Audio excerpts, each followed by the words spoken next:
Hello guys, is Genevieve Tabili Norman.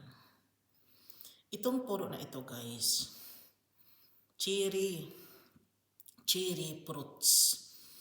Nagtanim kasi yung tatay ni Frank noon. Hindi lang ako tansya kung ang tatay niya nagtanim or ang nanay niya nagtanim. Hindi niyo ako masisisi if the contents is mixing na naguguluhan na kayong lahat. Kasi naguguluhan na rin yung nag-interpret. Basta andito kami sa forest, malaki naman yung ano namin, malaki naman yung natara namin. Kung naiinggit ba sila to me dahil sa nangyayari sa buhay ko, yun dahil I'm deserving of what the God's gives me something more. It's enough.